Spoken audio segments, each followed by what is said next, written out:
The good news is that Barack Obama has named his economic team, and it's apparently the kind of list of names that gets the markets very excited. Introducing Timothy Geithner, our new Secretary of the Treasury, Lawrence Summers, Director of the National Economic Council, where he won't have to face Senate confirmation, at which someone would inevitably ask him if he's decided yet whether or not he thinks that girls can do math. Christina Romer, Chair of the Council of Economic Advisors, Melody Barnes, Director of the Domestic Policy Council, and Heather Higginbottom, Deputy Director of the Domestic Policy Council.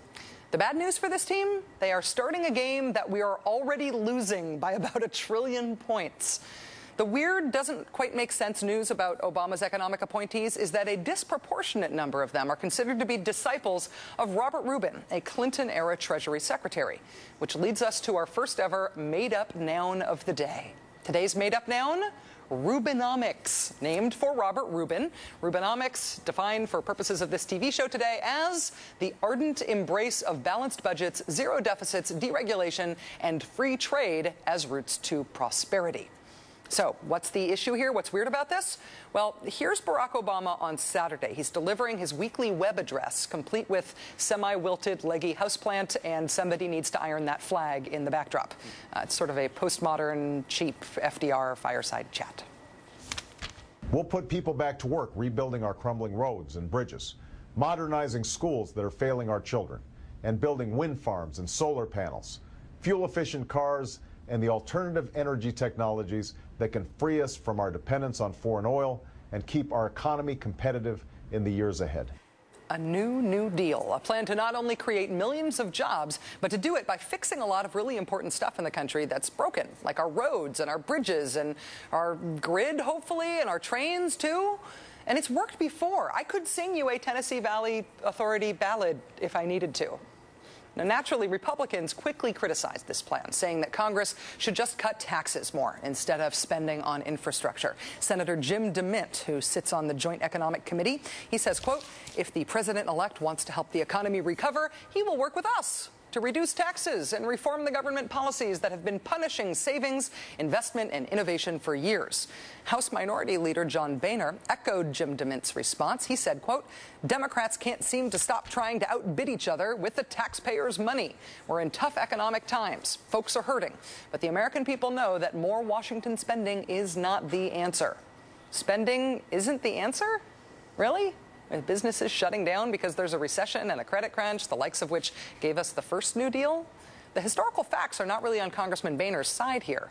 But the rub for Barack Obama's new team is that the facts are not on the side of Rubinomics either. Remember our made-up noun of the day? You can't really spend all that money and rebuild America, invest in our infrastructure, and still expect to have a balanced budget. Is there going to be a unified front against the Republicans' apparently unified opposition here? Joining us now is Democratic Pennsylvania Governor Ed Rendell. Governor Rendell, thank you so much for joining us tonight. My pleasure. In an interview in August, you said this: we are in danger of becoming a second or third-rate economic power if we don't turn our attention to our infrastructure. I'm guessing that that means that you are happy with what President-elect Obama is proposing in terms of investing here at home. Oh, no question. And what hypocrites DeMint and Bonnier are when you think that they stood by and saw $700 million go to bail out financial institutions without one new job being produced. Here, Senator Obama's plan will spend less money and can produce 2.5, I even think closer to 3 million jobs, doing something that's important for our country, for our economic competitiveness, for our quality of life, for our public safety. What do they say to the people in New Orleans whose levees were a shambles, or the people of Cedar Rapids, or those folks in Minnesota, the relatives of those folks who died because we don't repair our bridges quickly enough and keep them in proper shape? What do they say to the people who sit every day on highways and spend 10, 20 hours a week idling and polluting our environment because our roads can't support the traffic? What do they say about the fact that we're the only major developed country in the world that doesn't have inter-city high-speed rail transportation? Those things we desperately need as a country, and at the same time, economists, conservative as well as liberal or moderate economists, say $1 billion of infrastructure spending produces at least 40,000 good, new-paying jobs that cannot be outsourced. The people who live in your state of Pennsylvania, if this sort of an investment in infrastructure goes through, what would be the sorts of priorities that you would want to see invested in your state? What sort of practical impact would it have on people's lives? Well, first, bridge building. Pennsylvania has the highest number of structurally deficient bridges in the nation, Rachel, notwithstanding the fact that I've tripled the money we spend on bridge repair in my 6 years as governor. We have bridges that average 75 years of age when the obsolescence time for bridges is about 40 years. We need to repair hundreds and hundreds and literally thousands of bridges. We've got 6,000 structurally deficient. Many of those bridges are ready to go, and all we lack is the money necessary to repair them.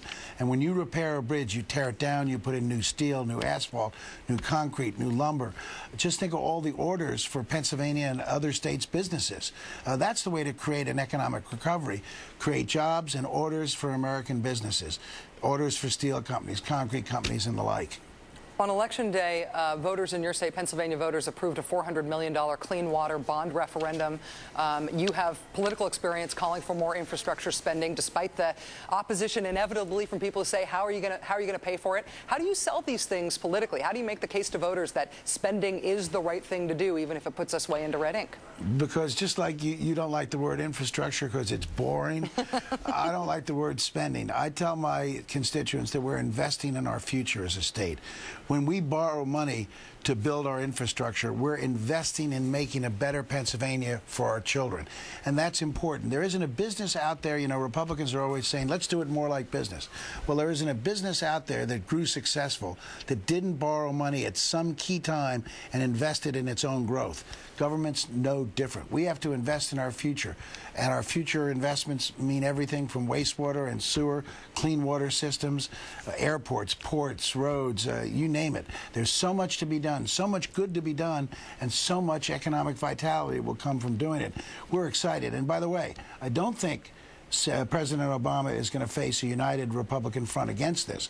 There are many Republican governors, including Arnold Schwarzenegger, who, as you know, is one of my co-chairs with Mayor Bloomberg in Building America's Future, who have called for infrastructure spending at even a greater level that's going to be in the stimulus program. Governor Rendell, one last quick question. The Treasury Department came up with $20 billion something to rescue Citigroup all of a sudden this weekend. Do you think they should be bailing out the auto industry as well? Well, only if there are strict conditions, and only if we do something that's going to be not only job-preserving, but job-creating. How about requiring the big three to come up and produce in a short period of time 100,000 electric cars? Just think of what that would do for the availability and the price of electric cars in this country.